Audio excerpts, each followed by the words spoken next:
Monde.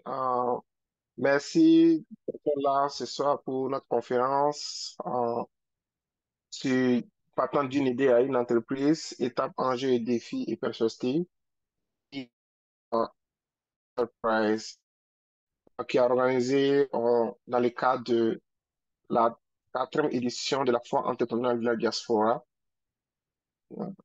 Merci encore pour votre temps et nous avons dit 10 minutes pour que les gens puissent se connecter. Nous sommes à 11 personnes. On va juste demander aux conférenciers et peut-être à 15 en 3 minutes, si on peut avoir un peu de temps et puis commencer. Merci à tout le monde.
Alors, bonsoir à tout le monde. Moi, c'est Yannick Wenyam Abraham Rapadonava. Je suis le premier secrétaire adjoint de l'Union de la diaspora des Brooklyn et des États-Unis. Nous sommes là ce soir pour la Foire entrepreneuriale de la diaspora, quatrième édition. Alors, la conférence de ce soir sera présentée par Education for All à travers M. Bernard Messanga, qui va s'introduire et pour commencer. Voilà. Alors, merci encore à tout le monde d'être là et sans plus tarder, je vais passer la parole à M. Bernard. Merci.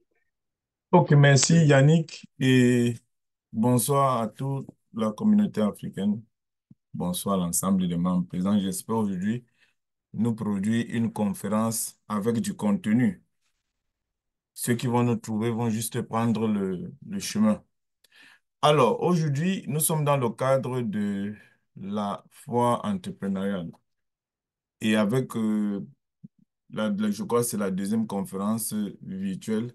Et aujourd'hui, nous allons parler de partir d'une entreprise d'une idée à une entreprise, les différentes étapes, les enjeux, les perspectives, comme vous pouvez le constater par le comité d'organisation. Je représente ici aujourd'hui Education for All Communities, qui est une non-for-profit organization.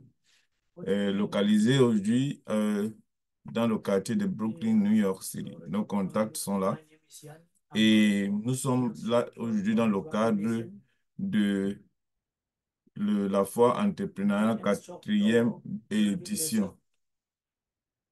Donc, sans plus tarder, je vais commencer par me présenter afin que nous puissions savoir à qui nous avons affaire. Donc, comme le, le comité d'organisation vient de le dire, je suis Bertrand Messanga, n'est-ce pas? Je suis originaire du Cameroun. Et comme la plupart de vous, je suis immigré. Et j'ai une très, très longue histoire à raconter, n'est-ce pas? Donc, je vais parler d'abord de mon expérience professionnelle, n'est-ce pas?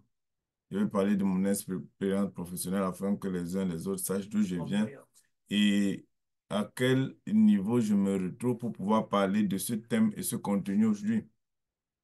Donc, comme expérience professionnelle, je suis actuellement l'executive officer, n'est-ce pas, de l'entreprise d'Instructor, n'est-ce pas, qui est une LLC, qui a été créée il y a des années de cela, a connu ses beaux et ses une minute.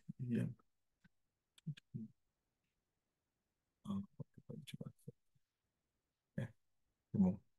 Donc, comme je disais, The Instructor, c'est une LLC qui fait dans la- le déploiement des applications avec pour objectif d'améliorer les conditions de vie derrière un volant. Donc, nous produisons des applications qui connectent des apprenants, des instructeurs entre eux. En même temps, en parallèle, je suis l'executive officer de cette non-for-profit organization qui est Education for All, qui est une 501(c)(3) non-for-profit organization, aussi localisée à New York. Et dans ma vie précédente, j'ai été directeur général d'une entreprise au Cameroun pendant plus de 5 ans. Et avant cette période, au top management, j'étais comme chef de département de développement de nouvelles technologies dans une structure qui faisait dans les nouvelles technologies de la communication et de l'information. Et avant ça, j'étais cadre moyen à la Banque des États de l'Afrique centrale. Pour l'Afrique de l'Ouest, on parle de la BCAO. J'étais agent d'encadrement moyen, n'est-ce pas? Et comme autre expérience, je ne saurais ne pas parler de ça, qui sont toujours mes expériences en parallèle. Je suis staff officer au niveau de United States Coast Guard, qui est une branche militaire du département aux États-Unis et qui dépend du département du Homeland Security, n'est-ce pas? Un peu dans le cadre immigration, Custom Police Patrol et autres, n'est-ce pas? Je suis actuellement, depuis cette année, staff officer, c'est-à-dire c'est aussi un poste de leadership, n'est-ce pas? Et en même temps, je suis un elect member, council member aussi 9. En fait, ici, il s'agit de la coordination des activités des écoles dans la ville de New York City, n'est-ce pas? C'est nous qui coordonnons tout ce qui se passe dans les écoles publiques de la ville de New York City. Nous sommes actuellement 12 et je suis le 9e. En même temps, je suis board member au Selective Service System. C'est le Selective Service System qui s'occupe des jeunes immigrants ou des jeunes citoyens de moins de 26 ans. En cas de crise, c'est cela qui interpelle les jeunes pour aller servir immédiatement ou défendre les États-Unis. Précédemment, j'étais secrétaire général dans une mutuelle, une microfinance, n'est-ce pas, française au Cameroun, qui s'occupait d'octroi de crédits, banques et autres, suivi des gestions, lignes de crédit et autres. Et en même temps, ici à New York City, NYPD, Auxiliary Police Officer, depuis quelques années, nous travaillons pour maintenir la ville safe. Et je ne saurais ne pas parler de ma vie précédente afin que on sache un peu la transition entre le nouvel immigré et l'immigré d'aujourd'hui. Hier, j'étais driver quand je suis arrivé aux États-Unis. J'ai commencé par être euh, euh, porteur, porteur, hein, c'est-à-dire dans une cuisine, n'est-ce pas? À peine arrivé, c'est ce que j'ai dû faire avec des problèmes de défis linguistiques parce que les uns et les autres doivent savoir que les choses ne se transposent pas d'un coup. Il faut partir d'une étape pour arriver à un certain niveau. Donc, j'étais dans une cuisine. J'avais enlevé toutes les casquettes de hier pour me retrouver dans une cuisine et jouer mon rôle en tant que porc qui faisait un peu de cleaning d'ici et au-delà. Et ma migration après cette étape, c'était d'être chauffeur dans une compagnie qui faisait le cleaning dans la nuit. Et bam, après cette étape, j'ai continué, je suis rentré dans le canal de l'éducation. Donc, comme éducation, en termes de, I'm good and you. voilà, en termes d'éducation, je valorise aujourd'hui un diplôme de master en sciences à l'Université de New York City College. Et en même temps, j'ai, durant mon cursus dans cette même université, été un étudiant au Grove School of Engineering, qui est l'école d'ingénierie de New York, où j'ai complété mon éducation avec cumulé un master et un diplôme d'ingénieur en informatique. Dans ma précédente vie, avant d'arriver aux États-Unis, j'avais complété des années de cela, plusieurs années aujourd'hui de cela, un diplôme d'ingénieur informaticien et d'analyste programmeur, n'est-ce pas? With Et je compte go. à mon actif plusieurs La bonne année, tu n'es pas formations validé. en management. Donc ça, c'était s'agissant de moi, n'est-ce pas? Le thème d'aujourd'hui est très intéressant parce que je voudrais amener les, la communauté à comprendre les différents, au regard des analyses de mon expérience, les différentes étapes qui conduisent à l'aboutissement, c'est-à-dire une entreprise qui est, comment dirais-je, une entreprise qui est rentable. Parce que l'observation et les défis observés aujourd'hui dans la communauté africaine particulièrement, c'est que les gens transposent des idées et jump directement vers l'entreprise à proprement parler. Or, il y a des étapes qui permettent plus tard d'anticiper sur un futur logique. Donc, s'agissant d'une idée, c'est quoi une idée? Est-ce que quelqu'un peut avoir une définition de l'idée? Est-ce que quelqu'un peut connaître ce que c'est une idée? Une idée au sens propre, parce que c'est de là où part une entreprise. Que veut dire, c'est quoi une idée? Alors, je vais aider les gens à dire, une idée, c'est une manière personnelle de voir les choses. C'est en fait ça une idée, aussi simple que la définition est. C'est la manière simple et personnelle de voir quelque chose. Ça veut dire, si les autres font, par exemple, la cuisine avec les couteaux, comme ma première expérience aux États-Unis, les gros couteaux, d'autres viennent dire, si les petits couteaux pouvaient couper plus vite. Ça, c'est une idée, n'est-ce pas? Il y a des gens dans la communauté qui se disent, bon, je vais faire des services traiteurs, je vais faire les produits de beauté, je vais faire d'esthétique, les salons de coiffure. C'est une idée parce que au regard d'un constat, on se dit, si j'apporte ma touche personnelle, ça peut impacter sur un marché. Donc, c'est ça la définition sommaire d'une idée, n'est-ce pas? Et c'est la base de la création d'une entreprise, une idée. Tout part toujours d'une idée. Si une entreprise n'a pas d'idée, alors on est en train de naviguer à vue, comme dans une rivière ou dans une eau stable. L'ennemi vous voit à distance parce que vous ne savez pas où vous partez. Donc la base d'une entreprise, l'essence, le cœur d'une entreprise, c'est d'abord une idée. Tous ceux qui se prévalent aujourd'hui des entrepreneurs doivent avoir au moins une idée, n'est-ce pas? Une fois que nous avons défini l'idée, que nous savons que nous avons l'idée, je suppose que tous les entrepreneurs actuels ont les idées, alors nous passons à l'étape 2, c'est-à-dire un projet. La transition entre une idée et un projet. C'est quoi un projet? Un projet, en fait, c'est le but que l'on se propose d'atteindre. Une fois que nous avons l'idée, on passe à un projet. Alors, j'ai réfléchi, j'ai dit, moi, je vais vous prendre toujours à partir de ma propre expérience. Pourquoi j'ai créé Education for Community, qui est un non-profit? Précédemment, j'avais d'abord créé une organisation qui essayait d'intégrer tous les Africains, sans tenir compte des pays d'où les uns et les autres venaient. Mais ça n'avait pas marché à cause des déviations à la dernière minute. Mais plus tard, j'ai décidé de travailler sur l'idée Education for All. En fait, cette idée, c'était d'apporter une façon nouvelle ou du moins de démystifier, n'est-ce pas, tous les principes déjà ancrés dans la communauté ou pour un nouvel immigrant. Lorsque quelqu'un arrive, on lui dit il ne peut pas faire ceci parce que peut-être il ne parle pas l'anglais, on lui dit il ne peut pas. Comme moi, on m'avait dit tu ne peux pas faire dans ma communauté, tu ne peux pas faire informatique parce que c'est réservé aux Asiatiques. Hmm? Donc, tout part d'une idée. Donc, mon idée, c'était de venir démanteler toutes ces mauvaises informations, n'est-ce pas, cette malinformation, afin d'apporter l'information vraie à son sens propre.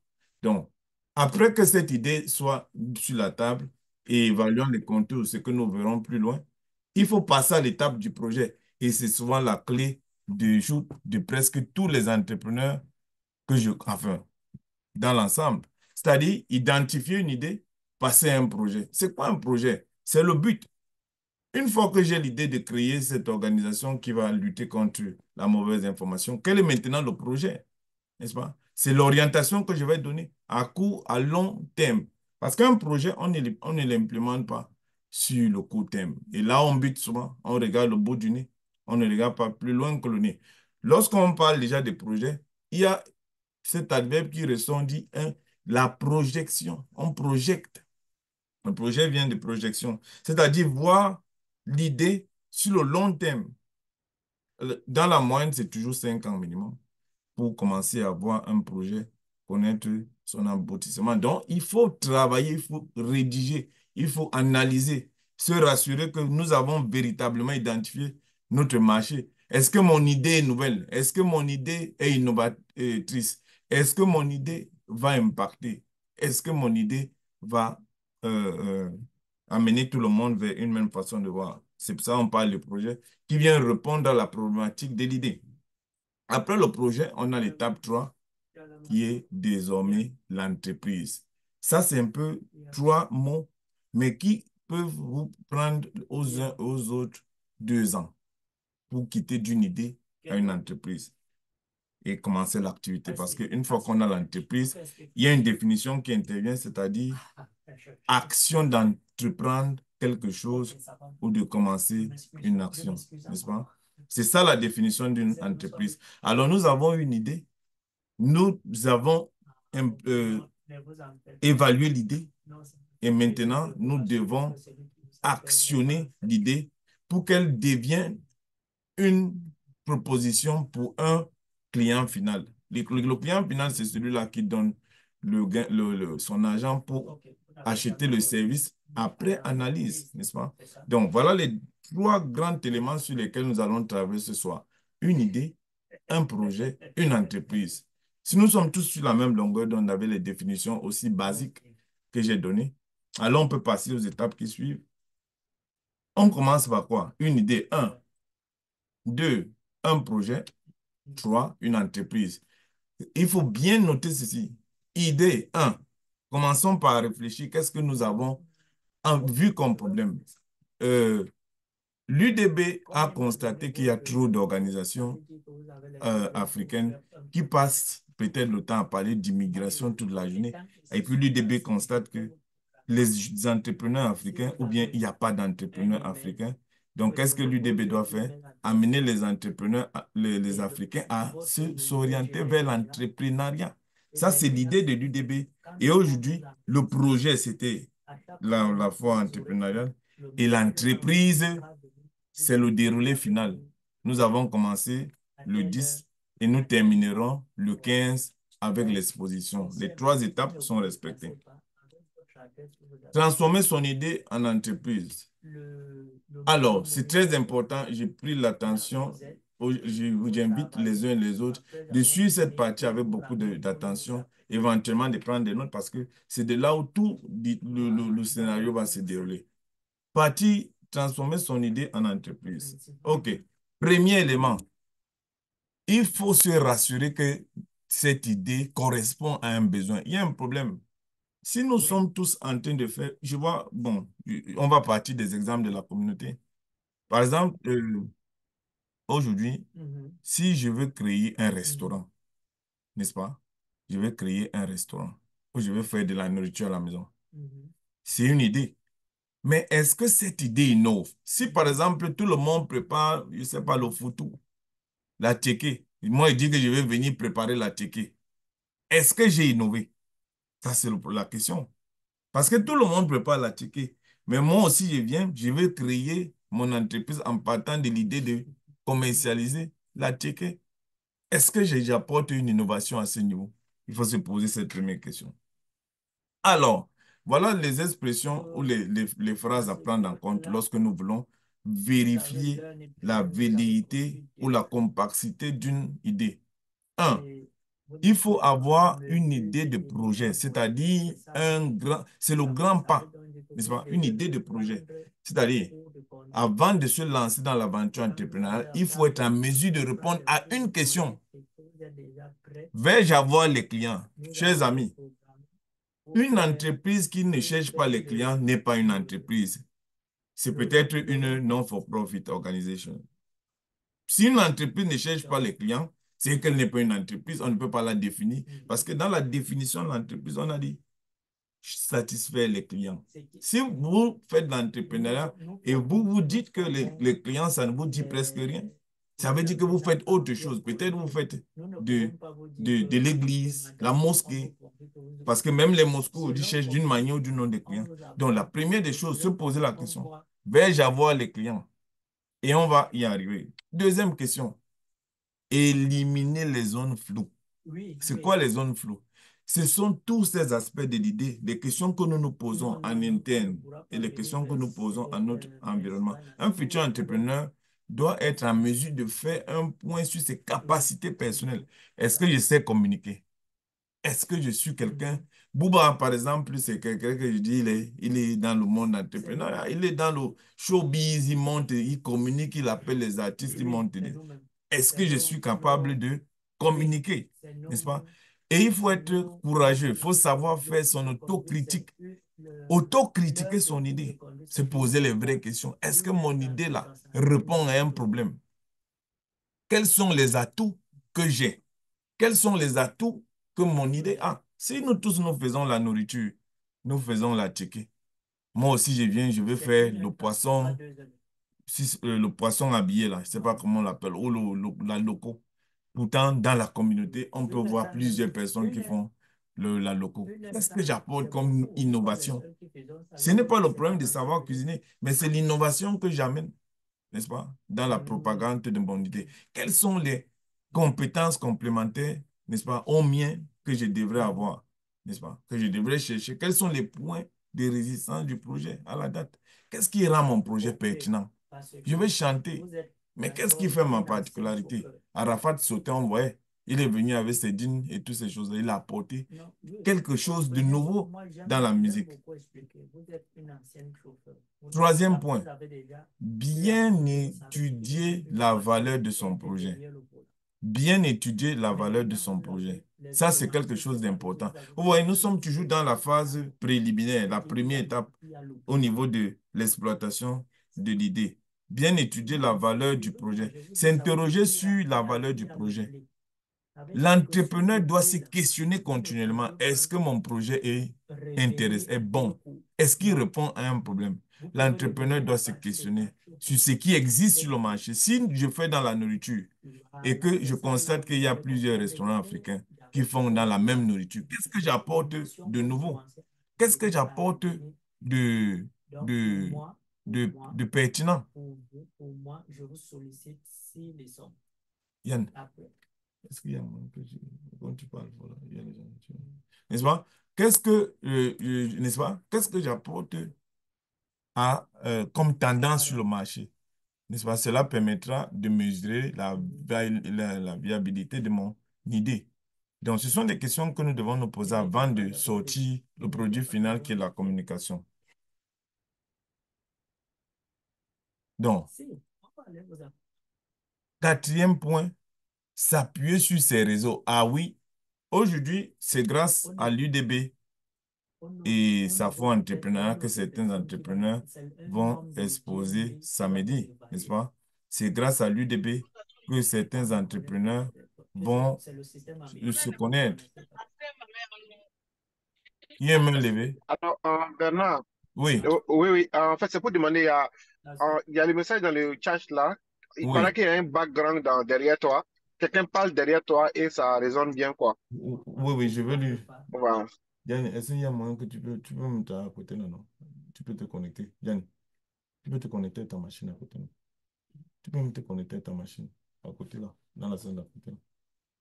Oui, tu vois un peu. Ouais. Donc, oh, toutes mes excuses.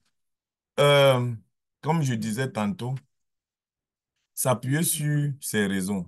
La bonne chose, une entreprise ne peut fonctionner sans ses réseaux, sans sa communauté, sans sa famille, ses amis, ses camarades de classe, n'est-ce pas? Une entreprise, c'est pour ça aujourd'hui, aux États-Unis, le plus gros problème des entrepreneurs africains, c'est que nous restons forcément nous nous fermons dans notre zone de confort. Nous ne voulons pas aller au contact des autres. Lorsqu'on parle de l'UDB aujourd'hui, on parle de la foi entrepreneuriale. En principe, le nombre d'entrepreneurs enregistrés devait être plus grand que ceci parce que c'est une opportunité de créer un réseau, n'est-ce pas? Donc, il faut, dans l'étranglement des zones floues, il faut mettre en exergue les réseaux. Le chef d'entreprise doit activer, activer ces réseaux, n'est-ce pas? Et le cinquième point ici, qui est très, très, très intéressant aussi, ce n'est pas à hésiter à vous faire accompagner. C'est pour ça qu'on parle des cabinets. Lorsque vous n'avez pas les capacités à identifier votre marché, à euh, mener des études, vous devez vous approcher ou vous rapprocher des personnes à compétence. Ça aussi, ce sont des atouts qu'un entrepreneur doit être capable d'identifier. Il doit être capable d'identifier, c'est ça on a parlé d'identifier ses forces et ses faiblesses. Le entreprendre ne voudrait pas dire être éduqué. L'idée d'entreprendre, la notion d'entreprise vient d'une idée et tout le monde peut être porteur d'une idée. Maintenant, il ne faut pas confondre la notion, l'esprit d'entreprise à, au risque de... Hmm. Dis-le que tu as un plan, on va le faire. Dès qu'il finit là, oui. Hmm. Oui, oui, oui, oui. Donc, la notion d'entreprise, comme je disais tantôt, vient de...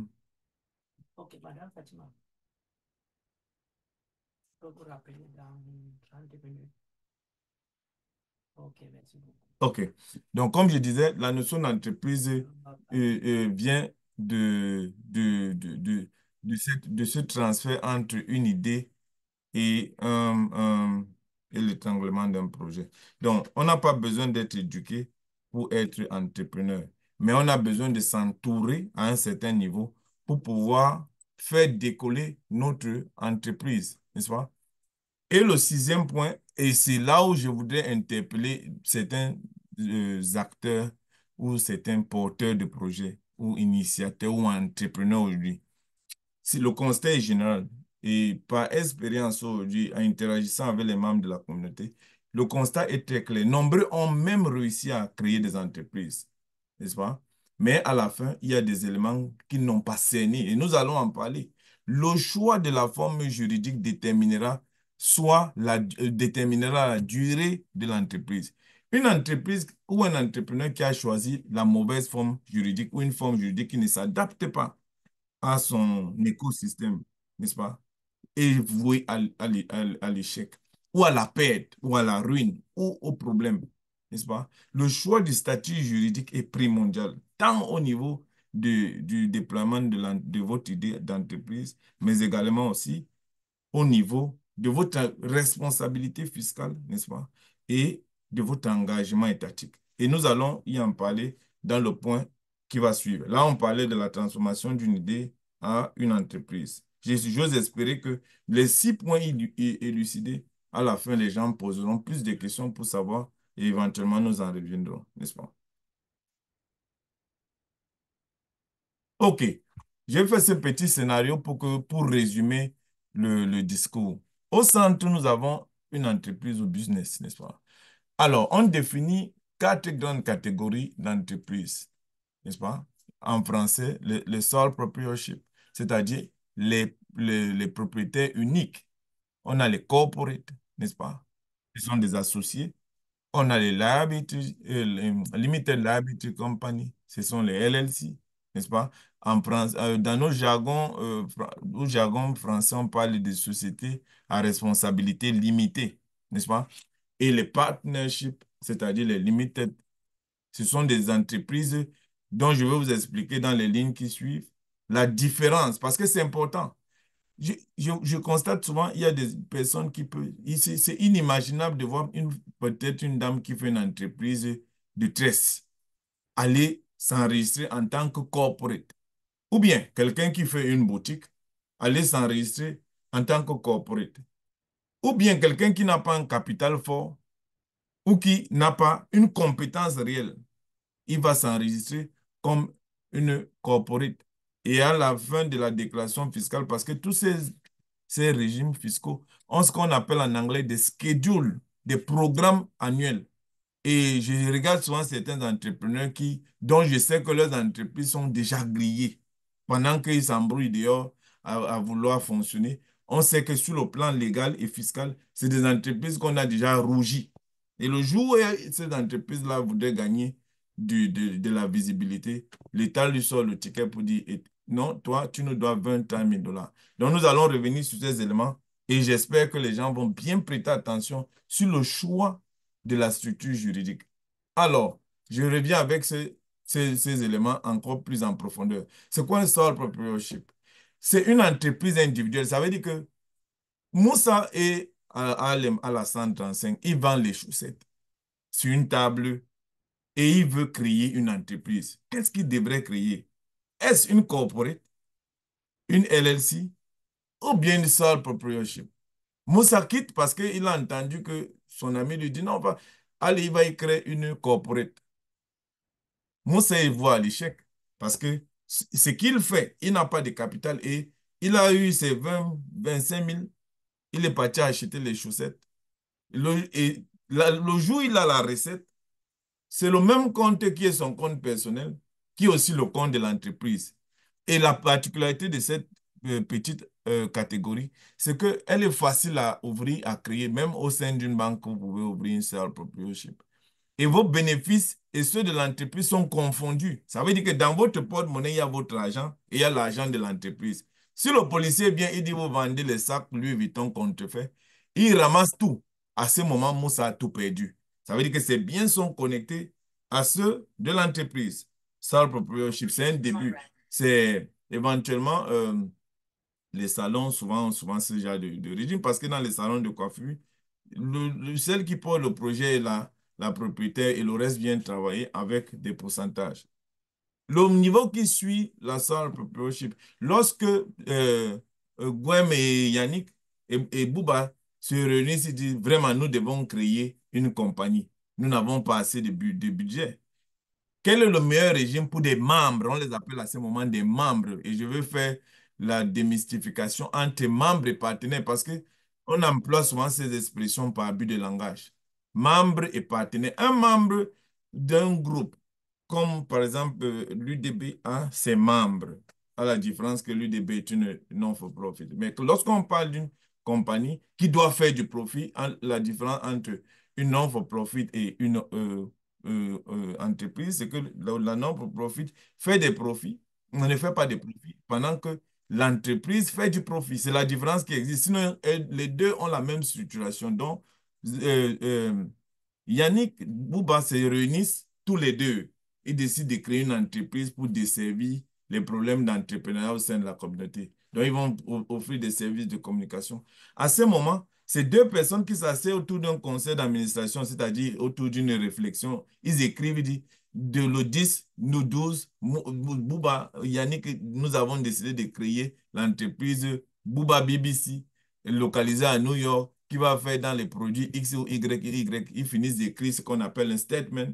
Ils signent tous les deux et ils amènent auprès du législateur, dit, moi, c'est tu crées l'entreprise BBC LLC qui va faire dans tel produit. À ce moment, les deux personnes engagées, c'est Moussa et et Yannick qui sont, on les qualifie de self-employed. La particularité aujourd'hui, c'est la plus répandue et la plus répandue pour les débutants. Facile à gérer, non taxables, la fiscalité est simple dans le suivi. Les biens, ça c'est ce qui est important. En cas de crise, en cas de dette de l'entreprise, à ce moment, les le patrimoine de Yannick et Bouba ne sont pas liés à celui de l'entreprise. Un cas pratique, l'entreprise BBC a emprunté 20 millions de dollars pour la réalisation de X ou Y projet, quelque part. L'entreprise a implémenté sur le terrain et puis, pas. Finalement, ils ont raté leur investissement. L'idée n'a pas été mûrie suffisamment. Et puis, l'entreprise doit 20 millions de dollars à une banque. La particularité de ce régime fiscal, c'est que à ce moment, lorsque l'entreprise crie à la faillite, les biens de Yannick et de Bouba sont séparés de celui de l'entreprise. Ah, pour dire simplement, l'entreprise, elle a fait faillite. Les biens de Bouba, c'est restent les siens. Ils crient bankruptcy. Et puis, leurs biens restent les leurs. Très bon départ pour toute jeune entreprise ambitieuse ou qui commence. Parce que là, vous prenez les cas de crédit, vous prenez les voitures, la plupart des compagnies qui font du leasing pour les cas TLC et autres, ce sont des LLC. En cas de perte, vous n'êtes pas lié au problème de l'entreprise. Vous êtes dissocié, ce qu'on appelle des sociétés anonymes à responsabilité limitée dans le jargon français. Très avantageux aussi pour obtenir le crédit.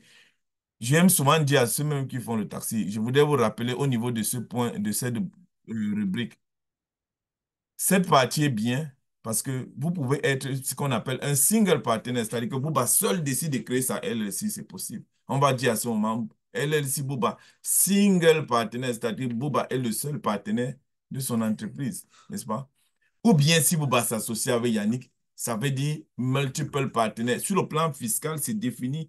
Et l'avantage ici, j'aime souvent le dire pour ceux qui ont l'intention de faire du vrai business ou acheter des maisons ou faire tout ce qu'ils peuvent imaginer, LLC point de départ, c'est bon. Parce que sur le plan fiscal, vous avez la possibilité de jouer avec les impôts. Vous pouvez jouer sur les variantes fiscales. C'est à vous de voir ce que vous voulez déclarer. Je voudrais vous donner le nom d'une compagnie comme celle-là, qui a une référence aujourd'hui mondiale. Bon, par exemple, euh, Uber, qu'est-ce que je dis? Google que nous utilisons aujourd'hui, c'est une LLC avec deux partenaires.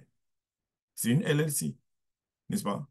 Très bien à gérer. Et puis, pour les histoires qu'on appelle souvent en Afrique, les coups d'État là. Vous créez votre entreprise, Bouba, Yannick, ils me font bénir que non, viens, tu bosses, tu peux nous aider à faire X ou Y. Et je m'introduis dans le conseil d'administration. Et demain, Yannick et moi, on met Bouba dehors. Vous voyez un peu? Donc ça, ce n'est que le danger dans ce genre de structuration. Sinon, les déclarations fiscales sont périodiques pour ceux qui ont ce genre de trucs. Évitez d'être ce genre d'entreprise comme vous avez fait zéro chiffre d'affaires durant l'année fiscale. Souvenez-vous, une année fiscale commence le 1er janvier et s'achève le 31 décembre. Si votre entreprise a fait zéro chiffre d'affaires, et nous en parlerons plus loin, vous devez toujours déclarer. Et ceux-ci ont un schedule. Et par la suite, nous avons ce qu'on appelle le partnership. Je crois que la majorité de vous voit les partnerships, peut-être ne les identifie pas. Une entreprise à partnership, c'est une entreprise où on parle à ce moment des partenaires, c'est-à-dire des personnes qui ont des compétences reconnues. Les médecins font des partnerships, les avocats font des partnerships. C'est-à-dire que ce sont des personnes à ressources qui s'asseyent. Ils disent, dans un domaine spécifique, nous décidons de créer une entreprise qui va faire dans des travaux de droit, dans des travaux de médecine, des cliniques. À ce moment, on ne parle plus de LLC. Par la LLC, tout le monde peut s'associer pour produire quelque chose. Or, dans le partnership, vous devez avoir la particularité, vous devez avoir une compétence avérée. La plupart du temps, il faut avoir des licences et des reconnaissances avérées dans le domaine pour lequel vous voulez vous lancer. Donc, ce sont des sociétés de nom collectif. Bouba et Yannick LTD ou Law Firm, ceux qui vont chez les avocats, vous allez toujours constater que ce sont des partnerships, n'est-ce pas? Il faut être plus, il faut, à ce moment, contrairement à la LLC, qui peut avoir un single partner, dans le partnership, on commence à parler du pluriel, c'est-à-dire à partir de deux pour constituer un partnership. Les associés contribuent à part variable, c'est-à-dire 2%, Bouba a amené 20%, Yannick a amené 30%. Au moment de la mise en place du partnership, on va écrire que Bouba détient 25%, Yannick détient 20% dans la compagnie, n'est-ce pas? Le danger de ce genre de compagnie, c'est aussi le risque qu'à ce moment, vous êtes connecté à l'existence de votre entreprise. Si elle a des dettes, vous les partenaires, vous devez, n'est-ce pas? Mais il y a aussi beaucoup de bénéfices. Ça, c'est une forme de LLC, mais pour des personnes à compétence. Et le plus géant, et pour arriver au niveau de la corporate, il faut être grand. Ne vendez pas, ne faites pas les salons où vous faites la nourriture à la maison et puis vous partez créer une corporate. J'ai déjà vu des gens qui sont petits, avec même pas de capitaux, même pas de budget. Quelqu'un n'a même pas 500 dollars, il veut créer une corporate. Le gars veut se suicider. Ça veut dire quand vous n'avez rien, vous prenez la corporate, vous créez. Moi, moi qui suis dans ce domaine, dès que vous venez me voir, du moment où vous m'avez payé, si je vous conseille, vous n'écoutez pas parce qu'on dit les gens ne veulent pas écouter. Je prends la corde là, je vous mets au cou. Dès que vous mettez mon cachet, l'argent entre dans mon compte. Et puis je vous mets la corde au cou parce que c'est que vous vous guillotinez à l'instant. Pourquoi la corporate? La corporate voudrait dire que c'est un ensemble d'associés. Vous voyez les Facebook, Tesla, Twitter et autres. C'est un ensemble d'associés à forts capitaux. Il faut avoir des capitaux, n'est-ce pas? Dans la particularité ici, c'est des levées de fonds. Quand vous voulez faire grandir votre projet, vous devez, si vous êtes LLC, migrer vers la corporate parce que ce n'est que dans la corporate que vous pouvez vendre les actions. Vous ne pouvez pas être une LLC ou vendre les actions. On parle à ce moment du conseil d'administration. On ne parle pas de vente d'actions. Souvent, dans la bulle de langage, j'ai mon LLC et dit je vais vendre les actions. C'est un rêve. On ne va pas vendre les actions de LLC. Sur le plan juridique, ça ne marche pas. Mais pour commencer à parler d'action ou ouverture d'action, lever des fonds, contribution, il faut parler de corporate. La bonne séance, là, j'ai mis ça comme des escaliers, échelle, c'était 1, 2, 3 en montant. C'est pour montrer comment on évolue. Ne vous levez pas en vendant les chaussettes au carrefour, vous partez faire la corporate. Vous voulez vous suicider. Donc, permet d'opérer et d'élever des fonds, notamment la vente des actions, avoir des investisseurs, protéger les propriétaires. Dans la corporate, il y a des gens qui ont des corporates, mais ce sont des suicidaires en même temps. La différence entre une LLC et une corporate, c'est que la corporate, vous êtes salarié dans votre entreprise. Est-ce que vous êtes capable de vous payer? Si vous ne vous payez pas, comment vous parlez de corporate? Si vous partez piquer l'argent dans les caisses de la maison, et puis vous dites que vous êtes corporate, c'est que vous êtes en train de vous voler. Ça veut dire, si je suis dans cette corporate, je te vois prendre l'argent ou je te demande la comptabilité, tu ne me présentes pas, je ne vais pas te porter plainte pour détournement de fonds dans ton entreprise que tu as créée. Donc la forme juridique est fondamentale. Prenez la peine d'étudier cet élément. Ne vous jetez pas seulement ipso facto. N'est-ce pas? Et maintenant, les défis en jeu de la jeune entreprise. Ça, prenez note les défis et enjeux de la jeune entreprise. Ici, je vais vous expliquer les différents problèmes qui impactent sur l'implémentation de votre projet d'entreprise. Premier défi économique, nous n'avons souvent même pas d'argent et nous n'avons même pas évalué la projection. Lorsque j'ai parlé d'idées, projets et entreprises, nous sommes à l'étape maintenant, on a déjà eu l'idée, on est au niveau du projet. Quand on parle de projet, j'ai combien sur la table? J'ai mis 1000 dollars, 2000 dollars. Donc, et pour les défis du modèle économique, c'est-à-dire être agile. Agile voudrait dire, il faut être prompt. Aujourd'hui, lors de la dernière séance, l'objectif était de parler de l'usage ou l'impact des réseaux sociaux ou de la technologie dans l'implémentation ou le développement d'une entreprise. Ici, nous allons parler en brief parce que c'était un plan l'autre jour que BITech devait faire. C'était de créer le nuage et puis aujourd'hui, Education bien éclairé. C'était ça le plan. Donc, c'est ce que je vais faire aujourd'hui, apporter la lumière. Donc, l'agilité en entreprise est la capacité d'un entrepreneur à évoluer. Si vous ne pouvez pas évoluer, l'évolution, on parle ici de la critique, réagir. Les nouvelles technologies sont là. On fuit, on ne veut pas toujours faire les paiements en ligne. Quel genre d'entreprise vous aurez si vous n'arrivez pas à penser au paiement en ligne? Et je vais vous parler de ça en profondeur. Une bonne entreprise qui veut évoluer doit implémenter ou intégrer les paiements en ligne. C'est la clé de joute. Parce que quand vous voyez les blancs et autres là, ils insistent sur les cartes de crédit. avec les paiements en ligne, vous pouvez avoir des lignes de crédit. Vous êtes parti à SBA chercher les lignes de crédit. Mais quand vous allez déposer vos dossiers de demande de crédit, vous aurez toujours des rejets. Pourquoi? Parce que vous n'avez pas de visibilité. Et je vais vous apporter l'outil pour la visibilité. Et pour ceux qui passeront, on pourra créer ce genre de formule pour eux, pour que vous ayez un visuel. Dans le jargon militaire, on parle d'un visuel. C'est-à-dire, vous devez voir au large. Donc, avoir l'agilité, non seulement intellectuelle, et la sagesse, être capable, être humble, s'entourer rapidement. Si je sais que c'est Yannick là qui a mon secret, je fonce sur Yannick, peu importe le temps que ça va me prendre pour que je mette Yannick entre mes mains. Être prêt au changement. Aujourd'hui, le changement, par exemple, qui est sur la table et que l'UDB que je salue a insisté pour cette édition, c'était l'intégration de la technologie. Et, au lendemain, je vais encore voir les gens se promener. Non, envoie-moi le transfert par zèle. Viens me donner le cash. Vous allez faire 20 ans. Et c'est la raison pour laquelle nous faisons les entreprises aux États-Unis, mais à part temps. Nous travaillons toujours dans les hôpitaux parce que nous n'avons pas cette agilité. Nous n'avons pas l'agilité. Si, pour avoir l'agilité, il faut être opérationnel, il faut être prêt à aborder les questions d'ordre pratique. Deuxième point, les défis de gestion du temps. On perd trop de temps. La politique. Toute la journée, c'est le débat politique en Afrique. Pendant qu'il faut réfléchir, il faut apprendre à piloter son temps, n'est-ce pas? Éviter de tout faire seul. Moi, je suis particulièrement celui-là. Je vous rassure en tant que un peu ancien dans le domaine aujourd'hui, il m'a fallu du temps pour comprendre que la perte du temps, c'est un danger pour un entrepreneur. Parce que lorsque nous voulons faire tout seul, nous nous épuisons aussi vite, nous perdons de l'énergie. Et l'énergie d'une entreprise dépend de ces trois pans que nous avons cités précédemment.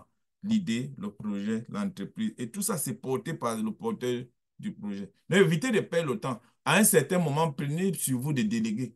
Déléguer les tâches, n'est-ce pas? Mettre la prospection en priorité. Oui, ça c'est un élément important. Et nous allons en parler plus haut. La prospection, la recherche des clients et le plan que Biotech on a fait mardi. On va donc vous ressortir maintenant le scénario qui a été mis sur pied, n'est-ce pas? L'autre point, le défi de la gestion financière. La gestion, et ça, la majorité de nous souffrons de la gestion. Je vous dis, venez à Education, on doit vous donner, et je vais vous montrer des outils de gestion qui vous permettraient dans le futur de pouvoir suivre votre existence. Dans nos poches là, on a dans la première poche l'argent du loyer, la même poche, on a encore l'argent de la ration, la même poche, c'est qu'on doit envoyer au pays. La même poche, c'est nous, l'argent de nos habits. Finalement, tout est mélangé dans une poche et à la fin, on ne sait même plus où est l'argent de l'entreprise. Et à la première année, bam, on est tombé, on est parti rapidement faire de home care parce que notre entreprise n'est pas profitable. Donc, faire le suivi de la trésorerie, vraiment, c'est très important. J'ai vendu, j'écris. C'est pour ça que sur le point du futur où je vais vous parler de la technologie est le seul outil qui peut vous faciliter le contrôle de votre gestion. Dès lors où un paiement passe par un système, ça vous empêche à vous-même de vous voler. Oh, si le gars vient vous donner le cash au bureau ou à la boutique, et le petit enfant revient de l'école, il veut acheter une glace là juste devant la boutique, devant le cas qui est garé pour oublier. Vous prenez l'argent ou pour acheter la glace. C'est dans l'argent que le client vient de vous donner. En ce moment, vous vous volez. Vous vous volez. Donc, faire le suivi des factures, les factures non payées, ça c'est le problème. Ma soeur, je vais prendre les grèves, je vais te payer le mois prochain. Le mois prochain, tu appelles la dame, elle n'est même plus disponible. Il faut faire le suivi, il faut mettre une stratégie pour suivre ces personnes. La problématique des impôts, ça c'est encore très, très important, les impôts. Payez vos impôts. Zéro activité voudrait dire quoi? Si je n'ai rien vendu au cours d'une année, est-ce que je paye les impôts ou pas? C'est la question que je vais poser. Si je n'ai rien vendu, je dois toujours payer les impôts. Ou du moins, je dois déclarer à l'État que j'ai fait zéro. Les organisations, les entreprises africaines, souvent, ont 3, 4 ans d'existence et n'ont jamais déclaré. Et quand tu poses la question aux promoteurs, pourquoi vous ne déclarez pas? On dit on n'a pas eu d'activité. Ne pas avoir d'activité voudrait dire zéro. Et on écrit ça dans la fiche de déclaration des impôts que l'entreprise BBC a fait zéro. et on lui donne un document de déclaration des impôts pour l'année en cours. C'est important pour la traçabilité, la visibilité et la longévité fiscale de l'entreprise. Mon organisation n'a rien reçu comme don ou aucune activité. Est-ce que je dois déclarer les impôts? Oui, bien sûr, je dois déclarer. Et pour ceux qui ont les organisations qui sont en train de tourner là, si vous n'avez pas déclaré depuis lors, vous êtes mort, vous vous êtes suicidé, vous vous êtes guillotiné. Vous êtes bien sûr guillotiné. Parce que si vous ne déclarez pas, l'État se dit, ceux-là, ils nous perdent en temps. Et évitez toujours de déclarer négatif, le gars des impôts, parce que vous ne voulez pas payer. Vous avez fait l'activité. Tellement vous voulez jongler et dire à l'État que vous n'avez pas eu d'activité. Vous partez voir le gars des impôts, il ne fait que déclarer négatif. L'État va vous appeler un jour et vous dire, fermez l'affaire là, parce que vous ne nous servez rien. La déclaration des impôts est le mariage entre un homme et une femme, c'est-à-dire l'homme et la femme. L'homme, c'est à ce moment l'État et la femme, c'est vous l'entreprise. Si à un moment, la femme ne peut plus être en connexion émotionnelle et spirituelle avec vous, à ce moment, vous ne devez plus exister. Le mariage est fini et l'État vous dit il faut fermer. S'il vous plaît, fermez. Faites attention aux lois et règlements et faites un suivi pointu et accru de la gestion. Ceux qui n'ont pas les outils de suivi, je vais vous donner le contact, vous passez et puis on implémente ces outils pour vous rendre profitable. Le plus important dans une entreprise n'est pas le gain ou le revenu, mais c'est la gestion des intrants, ce que nous gagnons. J'ai fait une recette de 5 000 pendant un mois ou en une année. J'ai géré ça comment? Je prends le même argent, c'est ce que j'envoie en Afrique. C'est le même argent qui achète les habits, tout ça dans une même poche. On va tomber vite, vite, vite, n'est-ce pas? Et puis, on sera obligé de faire le part-time. L'objectif de cette conférence est de vous amener à devenir des véritables entrepreneurs, pas d'être des part-time. Quand vous gérez part-time, alors l'entreprise vous remet aussi part-time. Prenez le risque. Même si vous ratez, ce n'est pas grave. Dans les États-Unis, on peut rater plusieurs fois, on recommence. Mais le secret de l'échec, ce n'est pas forcément l'échec, mais c'est l'expérience. L'expérience est tirer une leçon d'un échec précédent. C'est ça le rôle d'une expérience. Quand on dit cette personne est expérimentée, ce n'est pas qu'elle est vieille ou elle a âgé, c'est qu'elle a eu beaucoup d'erreurs et elle a appris de ses erreurs. Le défi de la gestion commerciale, préparez bien vos entretiens de vente. Souvent, tu appelles une cliente ou une entreprise. Ah, il faut me laisser tranquille. Vous regardez un peu comment nous on parle en Afrique là. Il y a quoi? Tu veux quoi? Oh, c'est le type qui vient te donner l'argent. Vous devez être souriant. Vous devez coucouner vos clients. Un client heureux provoque le. D'ailleurs, on a parlé des réseaux, je vous en parlerai plus haut. Votre premier rayon d'action, c'est votre réseau. Si vous nous grondez, tu appelles la femme là, est-ce que tu as la viande? Parce que c'est vendredi, je dois prendre la viande. Elle te dit, il y a quoi? Hein? Il y a quoi? Je suis occupé, je suis. Non, c'est fini. Je me souviens, qui, qui- j'ai un gars qui lave souvent les voitures que je connais. Pour peu que je lui ai fait un reproche l'autre jour pour dire, brother, le gars qui lave, It's like we're all in this together. We're c'est not quelqu'un alone. qui, qui, qui, qui va tuer ton business. Il s'est énervé et il m'a fait une remontance. Oh, chez lui, je lave 4 ou 5 voitures. Ça fait combien qu'il paie à l'instant? Quand je me suis retourné, son petit, qui a l'œil de l'entrepreneur, est venu me dire non, il faut te calmer. Parce qu'il ne faut rien négliger. C'est vrai, c'est difficile. Et nous allons parler plus haut de la gestion du portefeuille client. Fidéliser vos clients, l'agilité, c'est un peu ce que l'UDB fait. Fidéliser au détriment de son intérêt. L'UDB se sacrifie. Gwen monte la nuit, il descend. C'est pour que le projet prenne corps, pour que demain, l'UDB ait cette reconnaissance, n'est-ce pas? Et le troisième et le quatrième point ici est celui des défis de la communication. Ça, c'est... J'ai un ami dont je préfère taire le nom, qui a une entreprise d'envoi de colis en Afrique. Et chaque fois que je fais du référencement chez lui, je dis, ceux qui veulent l'envoyer dans le pays X, dont je préfère toujours taire le nom. Et puis, je l'envoie j'envoie chez le monsieur. Et à la fin, quand le client l'appelle, il renvoie le message, rappelez-moi plus tard, je suis occupé. Et il ne rappelle jamais. Et quand le client appelle encore plus tard, rappelez-moi plus tard, je suis occupé. Et puis quand je l'appelle, il dit, mais le client m'appelle beaucoup. Mais tu es sorti donc faire l'entreprise, pourquoi? Tu as besoin des clients. Pourquoi? Moi, je le comprends sous un axe, mais je ne le comprendrai pas sous un autre axe. C'est ce qu'on appelle les défis communicationnels. c'est trop facile au début d'utiliser son téléphone pour chercher les clients, mais rassurez-vous, lorsque vous avez 5 6 clients, c'est bon. Quand sera-t-il quand vous aurez 100 clients, 200 1000 clients? Vos oreilles, là, peut-être la nuit, vous aurez même peur de décrocher votre téléphone parce que le client, à un moment, quand il sait que vous avez le bon service, vous avez le bon service, mais vous avez 1000 coups de fil par jour. Soit vous perdez les oreilles, soit vous fuyez et puis vous rentrez travailler. J'avais ma première manager au restaurant. Je me souviens parce que j'ai commencé au restaurant. J'ai préféré le mettre. Elle pleurait. Je la trouvais souvent dans le sous-sol là, en train de pleurer. Elle avait 30 employés. Elle pleurait à chaudes larmes. Pourquoi? Pas parce que les recettes n'entraient pas. C'est qu'elle n'arrivait plus à gérer. Donc, il faut anticiper, il faut être agile, n'est-ce pas? Le réseau, il faut qu'on se construise un réseau, n'est-ce pas? Et on en a deux grands types. Maintenant, je vais vous donner la connexion entre le thème de mardi et celui d'aujourd'hui. Deux types de réseaux. Les réseaux physiques, c'est-à-dire les hommes. Je connais Bouba, je connais Yannick, je connais Monsieur Kabori, je connais Sarah et ainsi de suite. Ça, c'est le réseau physique, pied to pied, comme on dit souvent, de la main à la main, du bouche-oreille, le téléphone arabe, tout ce que vous pouvez imaginer.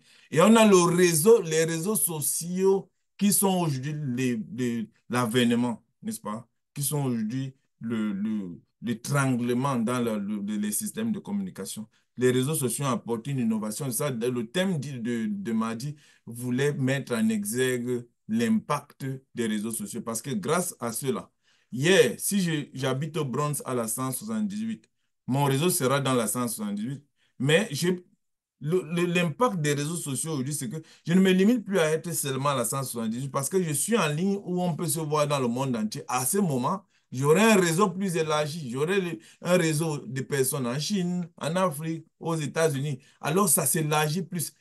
Qu'en sera donc-il lorsque nous avons ce réseau qui ne fait que grandir? L'intégration des nouvelles technologies. Parce que vous ne pouvez plus, à ce moment, soit vous vous suicidez, soit vous mourrez, parce que vous êtes en train de grandir. À un moment, grandir vous rend fou, hein. Pour grandir, il faut être préparé à grandir. Si vous avez 1000 clients, regardez le Uber, 20 millions de clients, mais regardez ce qu'il en est. Tout le monde va dire, je vais aller créer une application de Uber. Mais est-ce que c'est ça qui suffit?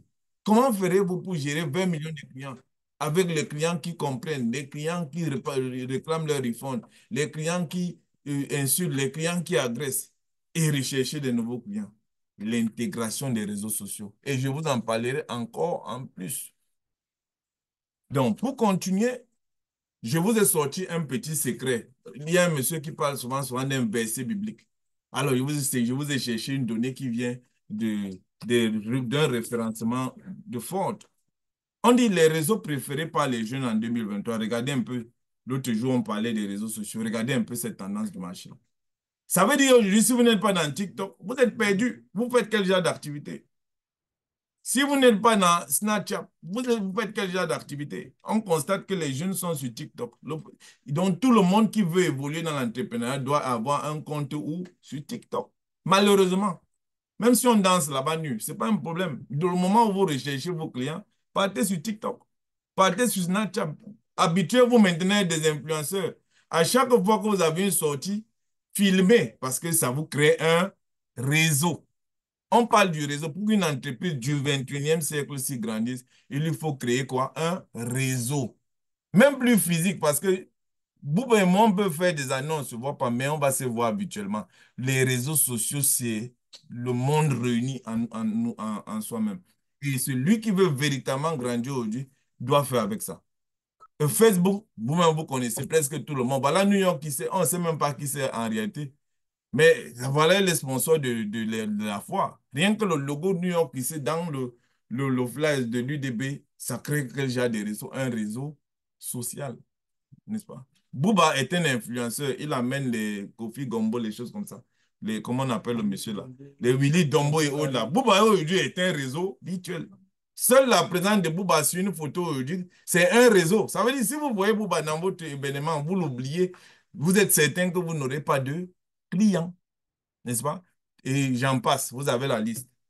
Une autre donnée montre aujourd'hui les réseaux sociaux les plus utilisés. C'est très important de voir l'impact de ces réseaux, des nouvelles technologies, parce que tout s'intègre les nouvelles technologies. Plus de 2 millions ou des milliards d'utilisateurs sur Facebook. n'est-ce pas? Regardez YouTube, Messenger, WhatsApp. Vous vous amusez avec WhatsApp là. Regardez comme les Yannick nous pilonnent. Il y a une jeune fille que j'aime beaucoup dans l'événement là. C'est Tatiana. Tatiana. Tatiana communique. Communique. Vous avez vu WhatsApp, non? 1,2 millions d'utilisateurs connectés et les données ne font qu'aller crescendo. Il y a des groupes aujourd'hui que si on vous enlève de là, je vais vous raconter une petite anecdote. Quand j'ai commencé mon activité, je crois en 2017, ici aux États-Unis, il y avait un groupe là, je ne sais même pas qui est le promoteur de ce groupe, les Burkinabés de quelque chose là de New York. Aujourd'hui, je suis dedans depuis des années. La première fois que je suis entré là-bas, je me prenais la tête.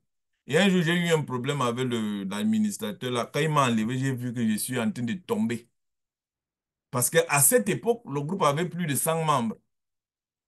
Et ça créait de l'impact.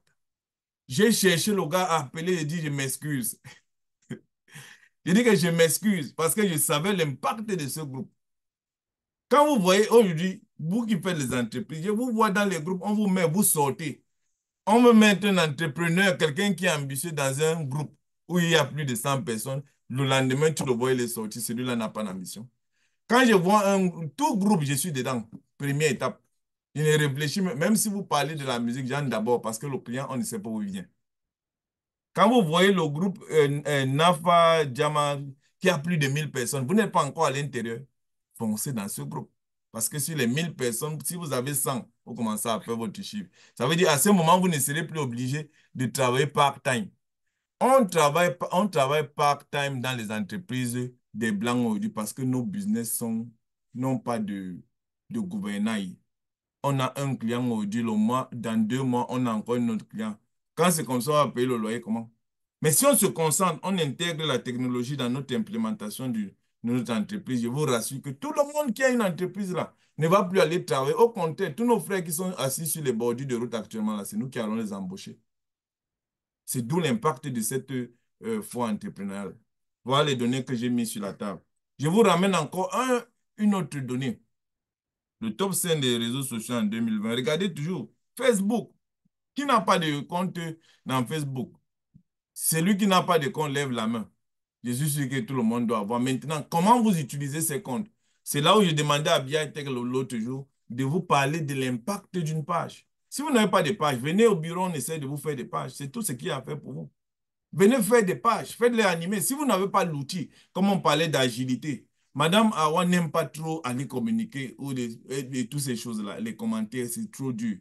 Mais on a des jeunes là qui peuvent faire sa communication toute la journée. Je vais vous rassurer quelque chose. Dans les corps militaires, nous sommes aujourd'hui, ou de la police, il y a des gens qui vont au boulot. Tous les jours, ils sont assis derrière l'ordinateur pour interagir dans les réseaux sociaux. Je dis, ça, c'est leur boulot.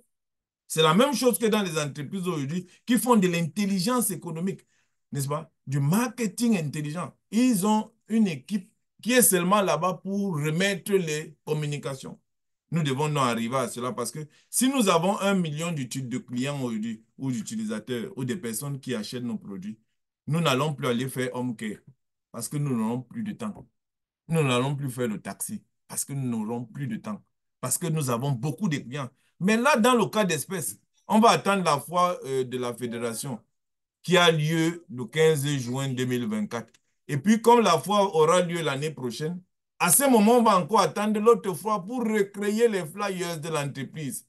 Vous voulez arriver où à ça? Lundi, vous serez sur le terrain en train de conduire parce qu'il n'y a pas de clients. Mais si vous avez continué le travail, si vous avez continué le mouvement dans vos réseaux, alors je suis certain qu'à la fois, là, vous allez continuer l'intégration de la technologie dans vos activités. Même le salon de coiffure aujourd'hui, même le vendeur des chaussettes au bout de la rue doit intégrer la technologie. Regardez un peu les cordonniers comme vous connaissez en Afrique. Regardez les cordonniers blancs ici. Quand tu arrives, il y a une machine, tu t'enregistres, tu mets le numéro de la chaussure, tout. Après, ça te sort le reçu. C'est l'intégration de la technologie. Encore, le top 10 des réseaux sociaux les plus utilisés, regardez, c'est toujours ça. C'est les maîtres du monde. Je crois que Yannick connaît le film là. Les maîtres du monde aujourd'hui, c'est qui? Les réseaux sociaux, chers amis. Donc, pour ne pas être exhaustif, parce qu'il y aura plein de questions au niveau de ces parties, je vais tomber directement sur les leviers et les perspectives. Ici, c'est encore la partie très, très intéressante. Les leviers. Donc, de quoi avez-vous besoin, comme Boba dit souvent, tout de suite et maintenant, pour impacter sur le futur? Premier élément, comptabilité et gestion. Une entreprise qui ne connaît, un entrepreneur qui ne connaît pas la comptabilité de base. 1 plus 1 égale 2. J'ai vendu un drap, c'est $5. Pour aller vendre le drap, j'ai pris le train, 2,50. Je suis arrivé, j'ai installé, j'ai appelé. Tout ça, ça fait partie de quoi de mes charges.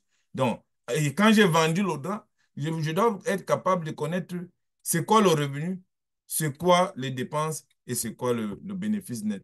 Et c'est sur le bénéfice net qu'on est imposable. Et un entrepreneur doit connaître cette comptabilité de base, pour ne pas parler de comptabilité dans son sens disciplinaire, n'est-ce pas? La gestion. Dans ma même poche, j'ai ma recette, j'ai l'argent du lait de l'enfant, j'ai l'argent du loyer, j'ai l'argent de mon frère en Afrique. Une même poche, j'ai tout l'argent, c'est là beaucoup. Je me dis, j'ai beaucoup d'argent. Oh, je suis en train d'utiliser le capital. Vous devez connaître les notions de base. Pour ce, je vous présente une formule. Venez dans nos bureaux en urgence, on vous implémente pour vos petits business. Je veux dire, pour ceux qui n'ont pas envie d'être trop encombrés par un comptable, nous vous faisons ce genre de formule qui vous calcule votre bilan annuel. En français facile, on parle souvent de la déclaration statistique et fiscale. Avec ce formulaire-là, je dis, chaque business qui vient, on définit son type. Vous avez vu LLC, Sole Proprietor, S-Corp, etc. Non-for-profit organization et plus encore. Tax ID, nous, on vous sort cette intégration et après, vous regardez en bas, vous voyez votre chiffre annuel, vous voyez vos dépenses, téléphone, parking, ticket de lavage de voitures, tout ce que vous entendez comme dépense, ça entre dans votre activité. Je ne comprends pas toujours pourquoi les taximans ont peur en fin d'année. Ceux qui font le taxi, vous avez... Gwem, tu as peur de quoi? Parce qu'avec cet outil, tu ne dois plus avoir peur. En fin d'année, tu viens, tu me dis, voilà, j'ai payé le lavage. On m'a mis le sabot. On m'a mis le ticket. Le policier m'a mis... Tout ça, ça entre dans tes dépenses. Easy Pass. Tout ça, ça entre dans tes dépenses. Si tu t'habilles très bien avec le costume pour aller au travail, ça entre dans c'est les charges de l'entreprise. Le carburant, n'est-ce pas? Et pour certains qui travaillent à la maison, le loyer de votre maison, ça entre dans la charge de l'entreprise. Internet, le courant, tout ça, ça entre. Et en fin d'année, en fonction de votre régime juridique, vous avez ce qu'on appelle une déclaration statistique et fiscale. Ça, c'est une année fiscale. Retenez bien, entrepreneur, une année fiscale commence le 1er janvier et s'achève le 31 décembre. Passé cette date, vous êtes hors réseau. Comme on dit souvent, vous n'avez plus de connexion. À ce moment, vous êtes imposable et vous êtes pénalement imposable. Alors, je vous ai ramené un autre petit secret, c'est la communication. Voilà, Tatiana qui connaît communiquer. Ça peut être une communication manager, n'est-ce pas? Elle utilise des leviers de communication. Les leviers, là, c'est quoi? La transparence, la communication. Quand vous communiquez, ne communiquez pas pour communiquer, ne touffez pas les yeux. Ceux qui font les sites web, là, quand vous écrivez beaucoup d'écriture, un site web est saturé avec les écritures, beaucoup d'écriture, vous croyez qui va lire? Madame Alice me dit souvent les vidéos. Aujourd'hui, on constate que si ta vidéo, après les 60 premières secondes, n'est pas intéressante, alors les 12 prochaines minutes ne seront pas intéressantes. Ça veut dire qu'il faut captiver l'auditoire dans les premières minutes. L'utilisation des canaux, les réseaux sociaux, les réseaux sociaux, les réseaux sociaux, les emails, le téléphone. Celui qui est derrière votre téléphone pour répondre aux clients vous détruit l'entreprise ou vous créez l'entreprise. Il faut avoir des jolies voix. Quelqu'un est énervé décroche le téléphone. Allô, oui, il y a quoi? Allô, oui, il y a quoi? Vous voulez donc, si moi je suis un client, allô, oui, il y a quoi? Je raccroche d'abord. Parce que je me dis que j'ai raté wrong number. Si je rappelle encore, je constate que c'est l'entreprise là, je n'ai pas plus là-bas. Et nous, en Afrique, souvent, on gronde nos clients ici. Vous connaissez vos clients. Quelqu'un qui a l'argent. J'aime souvent le dire. Celui qui vous paye, celui qui paye votre service est votre premier patron. Quand vous voyez celui qui va acheter votre produit, ayez peur de sa main. C'est la main là qui va faire fonctionner votre entreprise. Une entreprise sans client n'est pas une entreprise. Si vous ouvrez une entreprise, vous avez donc mis les meilleures technologies, la meilleure salle, les machines et autres là.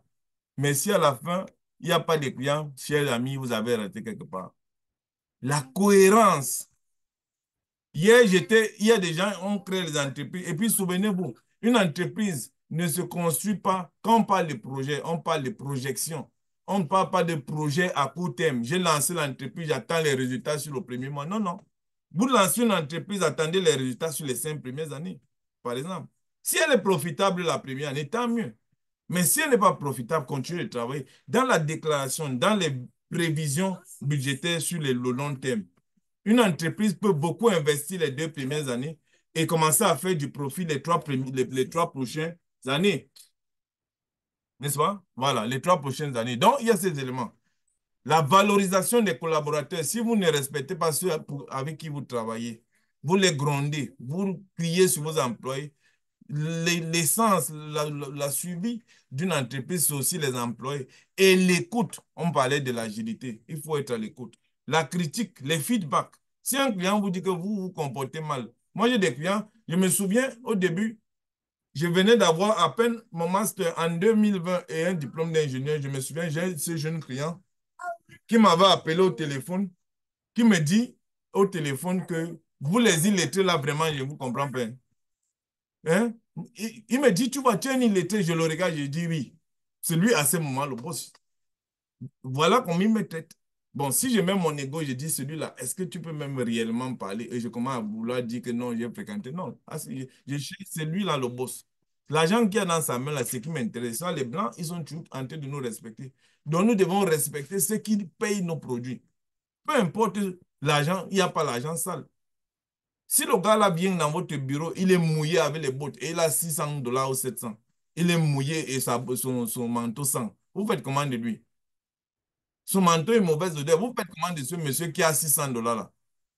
Vous lui demandez de s'asseoir sur votre beau bureau parce qu'après, il va vous payer et vous allez entretenir le bureau.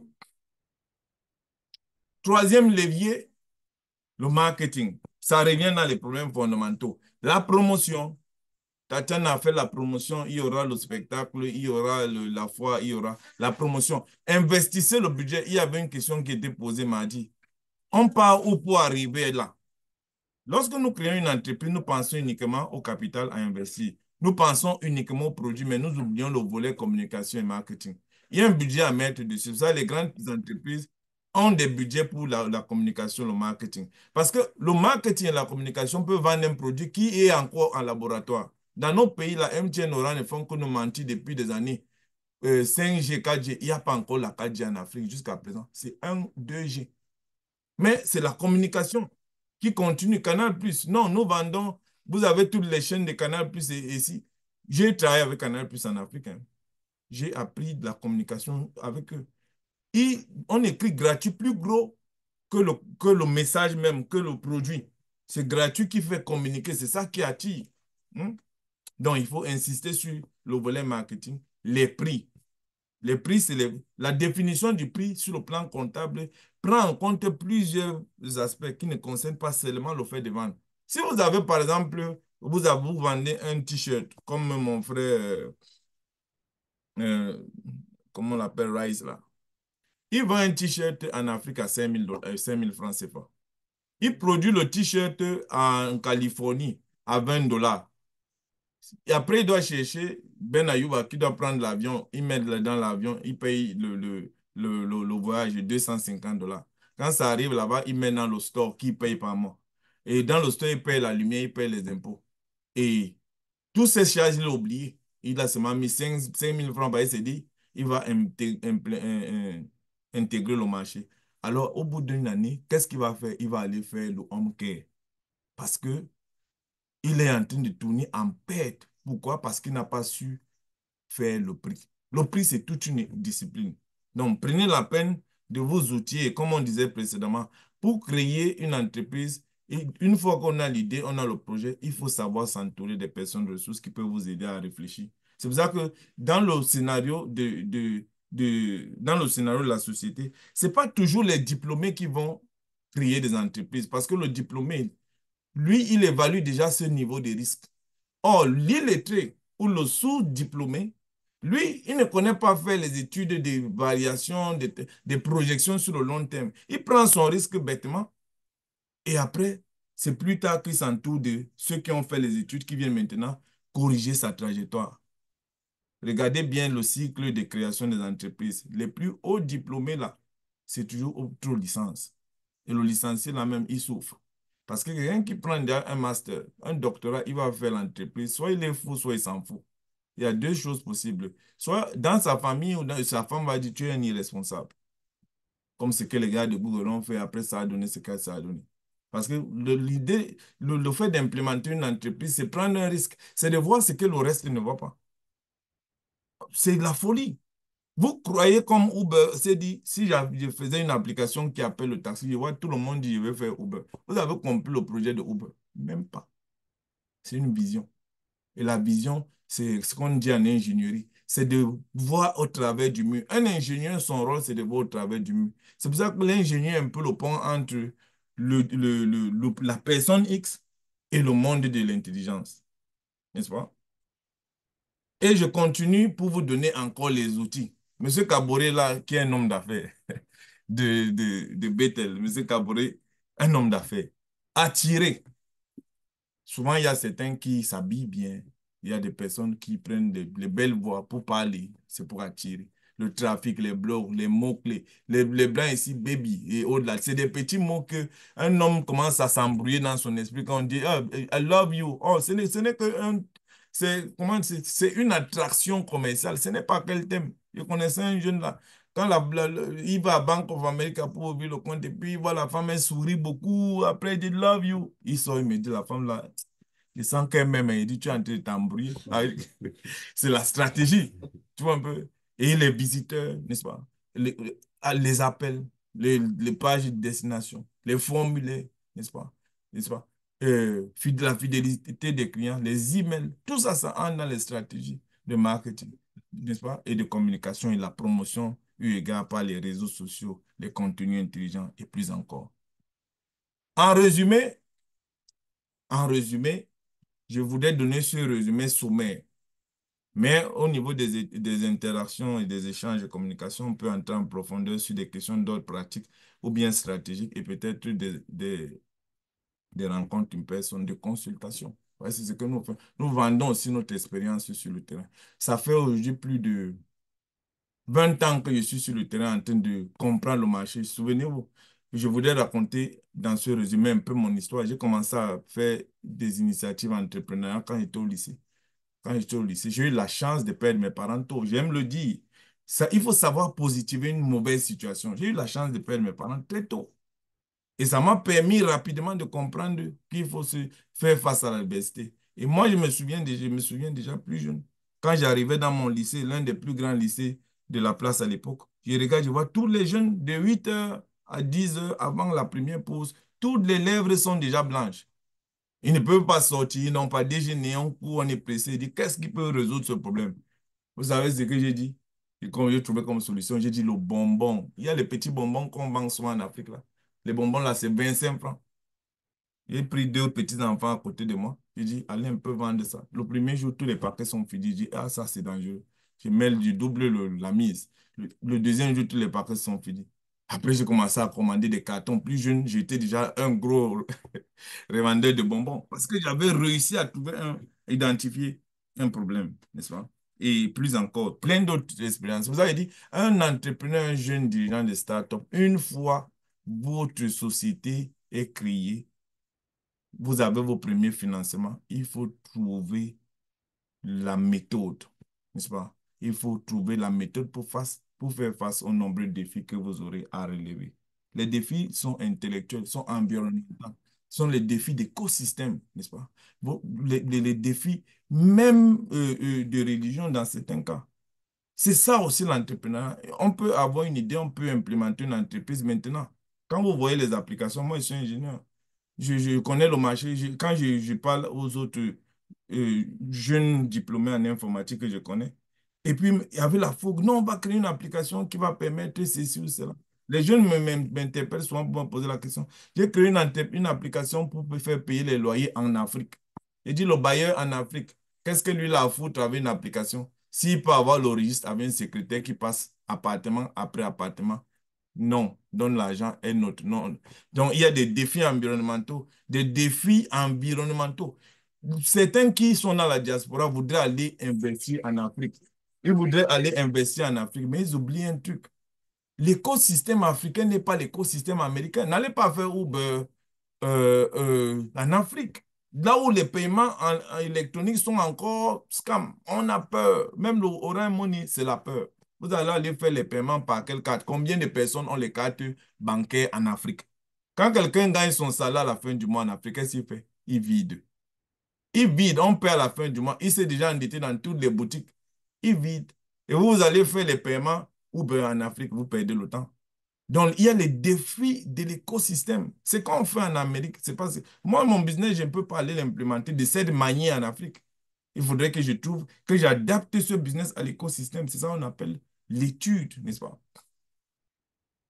Démarrer son entreprise, il faut démarrer son entreprise. Démarrer son entreprise est une mission simple mais complexe à la fois. C'est simple mais complexe. Avec tout ce qu'on a parlé aujourd'hui, il ne suffit pas simplement d'avoir une idée. On ne crée pas une entreprise. J'ai beaucoup de connaissances proches et loin que je vois avec des idées, un pléthore d'idées. Mais les entreprises, quand quelqu'un vous dit j'ai ben cette entreprise, je le regarde, je suis dépassé. Ses cheveux sont encore noirs. Je dis, mais comment les cheveux peuvent être noirs et tu as 27 entreprises? Ou les influenceurs qui se placent sur Internet. J'ai 28 entreprises. Tu fais ça comment? Bezos, tous ses cheveux sont quittés de la tête avec Amazon. Tous les cheveux. Quand vous voyez tout ce dont on parle là, et toi, le chef d'entreprise, tu dois être capable de tout faire en même temps que tu fais marcher l'entreprise. Et tu gères les employés, certains énervés, d'autres colériques, la retraite, augmentation des salaires, le loyer et tout ce qui peut arriver. Et ta femme à la maison, tu ne dors pas la nuit. Quand vous voyagez, tu es trop au téléphone. Tu es trop au téléphone, tu es trop au téléphone. Elle oublie que pour faire aussi l'entrepreneuriat, c'est une vie d'esclavagisme. Et vous faites face à ça. Vous êtes obligé de faire face à ça. Si vous aimez trop votre femme et que vous ne pouvez pas dormir au boulot ou rentrer à 4 heures du matin parce que ma femme a des restrictions que si elle rentre très tard, c'est que vous n'êtes pas fait pour l'entreprise. C'est pour ça que les Elon Musk sont divorcés. Parce que c'est pas parce qu'à un moment, la femme et toutes ces choses, ce n'est plus seulement le gain qui est important. Mais c'est votre vie d'esclave. Un entrepreneur est un esclave. Et quand vous n'êtes pas encore dans l'esclavage en entreprise ou l'esclavage entrepreneurial, vous n'avez pas encore entrepris, vous n'avez pas encore fait les premiers pas de votre entreprise. Donc, mettre en exergue tous ces éléments et stratégies. Et nous tombons à la phase question. J'attends les questions. Le micro est ouvert.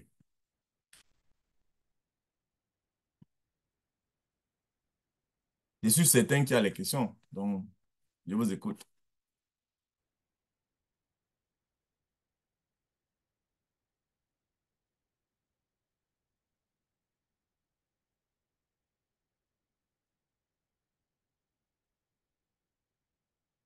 Ok, merci beaucoup à M. Bernard pour la présentation. Euh, voilà, alors je pense que le micro est ouvert pour ceux qui veulent poser des questions. N'hésitez pas. Vous pouvez, si vous êtes si vous êtes occupé, vous pouvez mettre votre question dans le chat.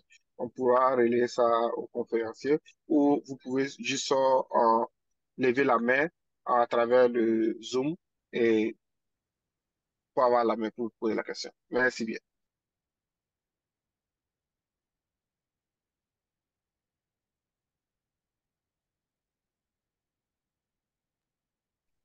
OK, il y a Sarah qui a une question. Mhm. Je suis à l'écoute, Madame Sarah. Ok, bonsoir à tous et merci Bernard pour cette présentation. Voilà, pour cette présentation, pour cette brillante présentation et l'enjeu de comment travailler avec les nouvelles technologies. Ma question, c'est, en tant que petit business ou l'intention de faire des business, par rapport ici aux États-Unis, certaines plateformes, par exemple au e-commerce, est-ce que vous avez des formations pour aider, par exemple, comment vendre sur certaines plateformes telles que les grandes plateformes Amazon et autres. Parce que souvent, on a cette ambiguïté-là. On ne sait vraiment pas tellement comment arriver sur ce marché. Est-ce que vous, par exemple, proposez des choses théoriques, pratiques pour former et aider, voilà, à avancer dans ces types de plateformes? Oui, très bonne question. Voilà, la question est simple. Est-ce que nous vous offrons des formations pratiques dans les plateformes de dropshipping, e-commerce? C'est ça, non? C'est ça la question même. C'est-à-dire que pouvoir vendre en ligne. Et avant de parler des outils technologiques, l'utilisation des outils de vente en ligne, parce que là, on parle d'utilisation des outils de vente en ligne, il faut d'abord au préalable identifier ce qu'on veut faire comme vente. Parce que je me souviens, j'ai cette dame il y a quelques années qui m'avait posé le même problème, elle voulait faire du dropshipping. Et quand je lui posais la simple question, c'est quoi le dropshipping? Elle regarde le ciel, il y a un Français qui est sur YouTube là qui a, qu'on a dit, vous pouvez faire du profit rapidement, un truc comme ça là. Faites du dropship, venez vous inscrire. Lui, il est en train d'essayer de vendre ses formations. Ça veut dire qu'il faut être agile, comme on dit souvent, il faut être aussi altruiste et ouvert d'esprit. Il veut vendre les formations, mais il vous dit, il va vous faire devenir riche. Ce que je vais donner comme réponse dans toute la franchise, c'est que ne vous engagez dans un premier pas. Ne vous engagez pas dans un business que vous ne comprenez pas. Comprenez le business que vous voulez faire. Un, si je veux faire de la vente en ligne, je me pose, l'idée c'est la vente en ligne. Je veux vendre quoi en ligne?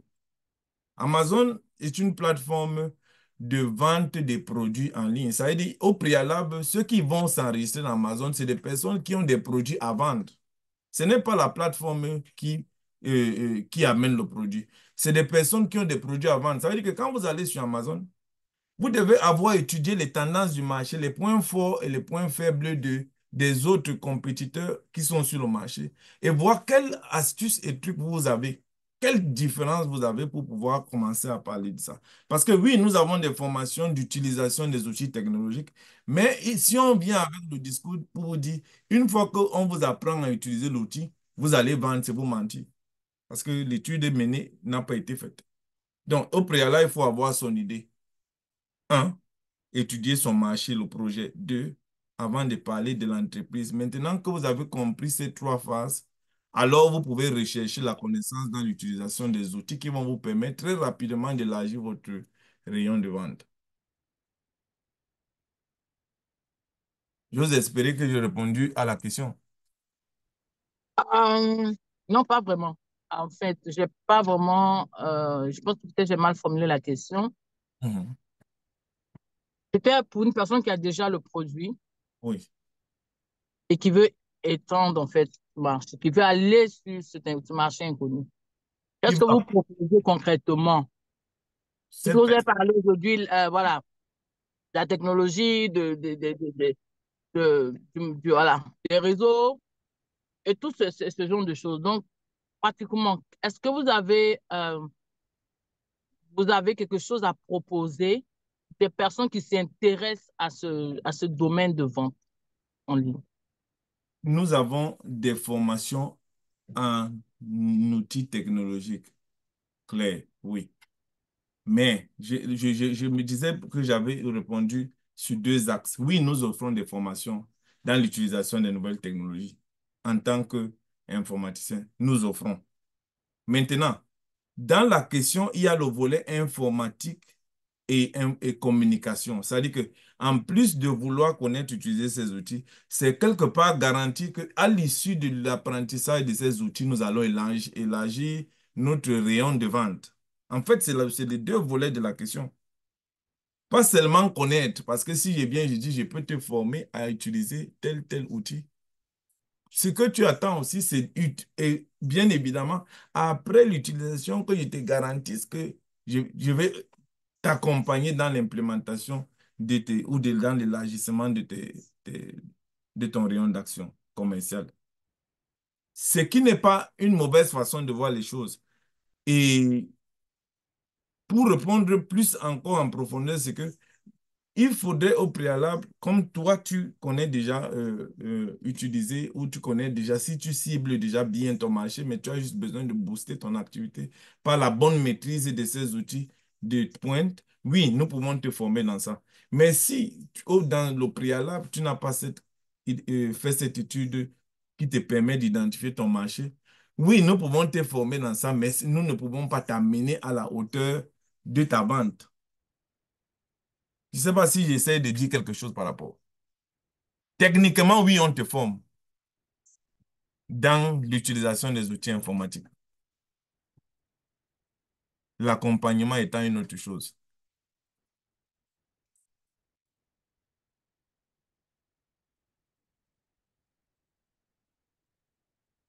Hein, Sarah? D'accord, OK, c'est bien reçu, merci. OK, il n'y a pas de... D'autres questions?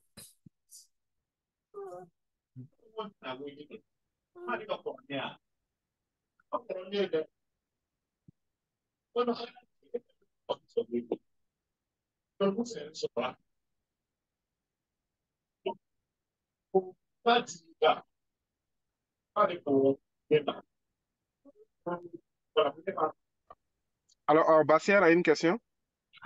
Si, j'ai une question. OK, je suis Bassoum. Bonsoir à tout le monde. Et Bernard, merci beaucoup pour cette présentation vraiment brillante. Voilà, moi, ma question là est un peu relative en fait au financement en fait de ton projet, par exemple. Mhm. Toi, tu es plutôt pour un financement sous fonds personnels ou bien il faudrait plutôt aller vers peut-être aller prêter de l'argent avec une institution pour commencer. OK. C'est une très bonne question et merci de la poser. Parce qu'elle elle entre dans les prérogatives même de cette fois et de tous les ateliers qui sont là. Pour définir un projet, comme on disait, on a une entreprise, on a une idée et ensuite on a un projet. Une fois que l'étude du projet a été menée, on passe maintenant à l'implémentation de l'entreprise en elle-même. Lorsqu'on parle maintenant de l'implémentation de l'entreprise en elle-même, il y a d'abord le capital que nous-mêmes nous apportons. Ça peut être le capital humain, ça peut être le capital financier qui nous permet de décoller. Je voudrais, et c'est une très bonne question, vous rassurer que même dans les institutions ici, on observe un délai, on appelle ça un délai de fiscalité. Habituellement, c'est sur 3 annuités, c'est-à-dire 3 ans. 3 ans avant de se rassurer qu'il y a une bonne gestion à la base qui est menée pour pouvoir parler de financement. C'est pour ça, au niveau de la gestion de la comptabilité, n'est-ce pas, j'ai sorti cette fiche. Si vous avez, par exemple, ce genre de fiche ou de fichier comptable qui démontre votre activité, par exemple, sur 3 ans, alors c'est un outil, un indicateur de bonne gestion que vous amenez vers le financier parce que maintenant, pour continuer, pour faire évoluer une entreprise, on a besoin d'emprunter. Parce qu'à un moment, nous sommes épuisés nous-mêmes. S'autofinancer est très difficile. Il faut forcément avoir un apport financier d'ailleurs. C'est pour ça que ici aux États-Unis, qu'est-ce que les gens font? Pour ceux qui n'ont pas les capacités financières suffisantes pour faire, parce que pour faire grandir une entreprise aussi, il faut parler du capital. Donc, qu'est-ce que les gens font ici? C'est pour ça que même au niveau de la forme juridique, quand vous voulez grandir, vous devez passer, par exemple, des formes en dessous, c'est-à-dire LLC, partnership, pour arriver à S-Corp. Parce que dans les corporations, vous serez obligé d'aller vers des investisseurs, des personnes qui vont venir accompagner. Vous pouvez remarquer aujourd'hui, toutes ces grandes entreprises, les Apple, les Tesla, à un moment, elles ouvrent les portes aux actions pour permettre de booster leurs capitaux. Parce qu'à un moment, on a besoin de capital. Lorsqu'on a des idées, des projections sur le long terme, nous voulons créer des voitures du futur qui vont faire X ou Y. Souvenez-vous que la rentabilité d'une entreprise, ce n'est pas la première, la deuxième année ou la troisième année. Il y a des entreprises qui commencent à être rentables après 10 ans. C'est ça un peu le problème que nous avons souvent même dans la communauté. Parce que nous ne regardons souvent pas les choses sur le long terme. L'équation comptable montre souvent que les premières années, les 3 premières années, quand vous faites votre bilan fiscal sur les 5 ans, il y a les années qu'on appelle les années d'investissement. C'est-à-dire que vous empruntez. Si vous voulez ouvrir une entreprise de taxi pour acheter les voitures, les choses comme ça, vous empruntez. Et maintenant, vous commencez à partir de la cinquième année à rentrer dans vos bénéfices. On n'entre pas dans les bénéfices ou dans l'investissement au cours de la première année. Maintenant, pour grandir, une entreprise qui se veut ambitieuse, à un moment, a besoin d'emprunter. Et pour être éligible à l'emprunt, et pour être très pointu dans la question, pour être éligible dans l'emprunt, il faut d'abord avoir une visibilité fiscale et comptable.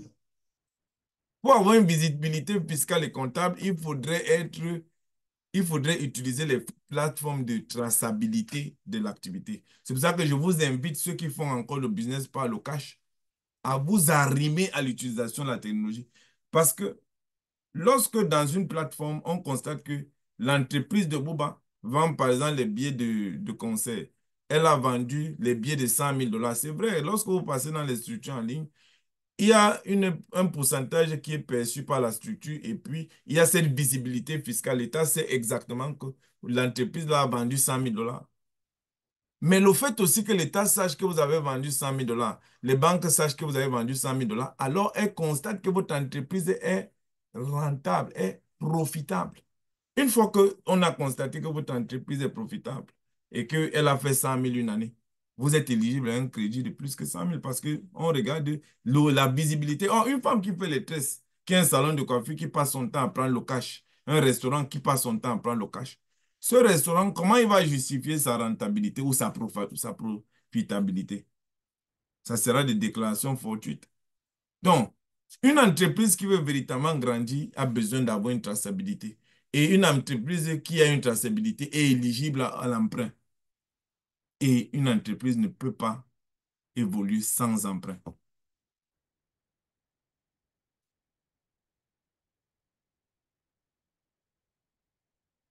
Bazoum, j'ai répondu à ta question un peu. Ouais, parfaitement. Merci beaucoup. Je t'en prie. Mais est-ce que une deuxième question, si je Oui, peux me le permettre, vas-y. est-ce que ce serait une bonne idée, en fait, de prêter de l'argent pour lancer son entreprise Oui, dès le début? oui. Si et seulement si une bonne étude a été menée. C'est une bonne Ouais, idée. ok. C'est une très bonne idée parce que pour développer, on est en train de travailler sur un projet d'entreprise, on fait un prévisionnel. C'est-à-dire qu'un prévisionnel, c'est comme lorsque nous sommes en train de voyager à bâton, on s'est dit qu'on va arriver, on va arriver dans un mois.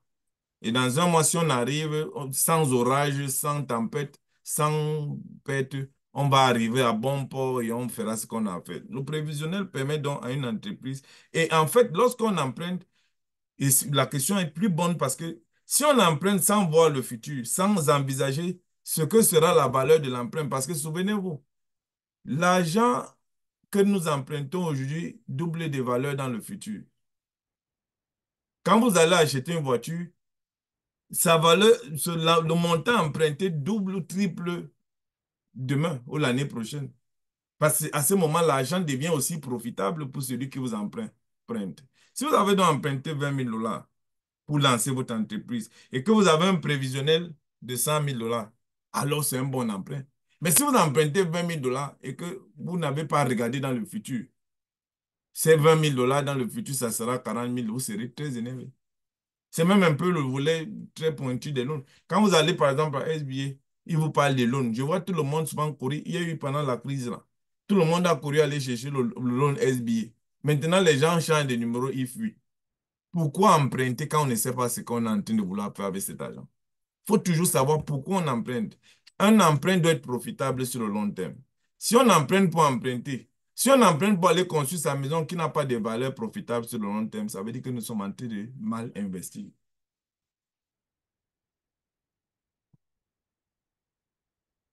Ok. Merci beaucoup, Bernard. Je t'en prie.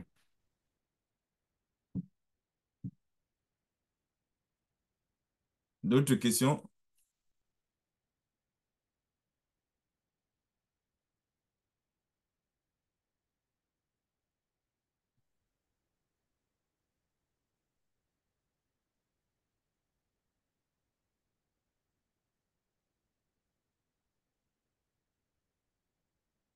Bon, si jusque-là, peut-être les gens sont en train de réfléchir sur leurs questions, je vais donner l'opportunité aux acteurs à ceux qui nous réunissent aujourd'hui de dire quelque chose sur le programme de cette magnifique foire et le déroulé de la suite sera sans doute par l'un des comités d'organisation.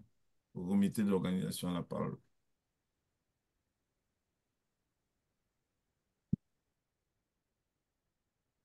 Ok, merci beaucoup, Bernard. Alors, Tatiana. Ok, alors bonsoir tout le monde. Juste un petit rappel pour notre activité du samedi 15 juin du côté de Claremont Park. Alors, on aura notre foire entrepreneuriale, une fois qui n'est plus à présenter, voilà, vu les différents posts et partages sur les réseaux sociaux. Donc, c'est de 10 heures à 22 heures et voilà l'affiche sur l'écran. Vous êtes tous conviés, tout le monde est invité. Venez partager voilà, le moment avec nous, venez vous faire découvrir. Voilà, il y aura des ventes voilà, sur le plan nourriture, tout le monde sera servi, découvrir certains business et puis bon, voilà, on va aussi s'amuser. Parce que qui dit travail dit aussi la distraction de temps à autre, n'est-ce pas? Donc, voilà un peu. On compte sur vous et on s'attend à vous voir ce samedi à Claremont Park. Merci.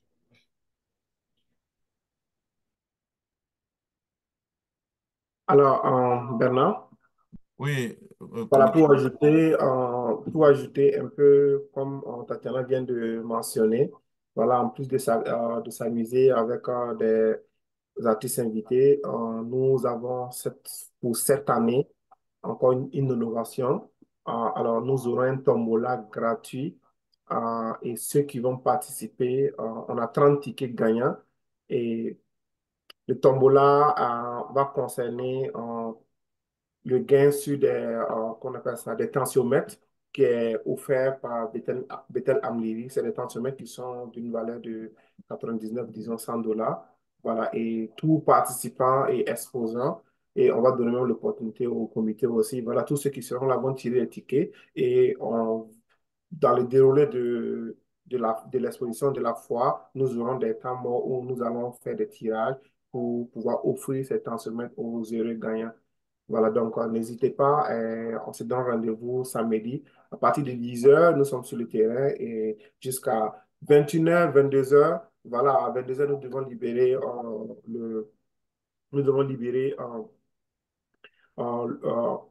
l'espace. Donc, nous allons donner jusqu'à 21 h et 1 heure de temps aux gens de pouvoir cleaner et qu'on puisse libérer le terrain. Voilà, merci encore pour tous ceux qui sont venus ce soir. Voilà. Donc, Bernard, on te passe la parole. OK. Merci à tous d'avoir assisté à cet événement aujourd'hui. Je remercie le comité d'organisation de m'avoir donné cette opportunité, tout en espérant que nous aurons des occasions comme celle-là encore et encore dans le futur, afin de rendre nos entrepreneurs ou nos entreprises plus profitables, n'est-ce pas? Euh, Bonne fête à tous et à samedi. Merci.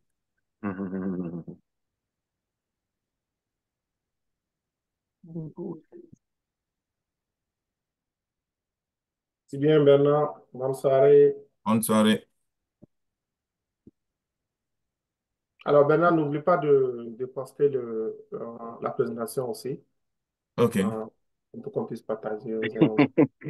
Euh, ben, attends, euh, on peut poser une dernière question. Naturellement. Il y avait ça trotté dans ma tête là. Mais Bernard, tu vois que actuellement tout le monde parle voilà, d'intelligence artificielle.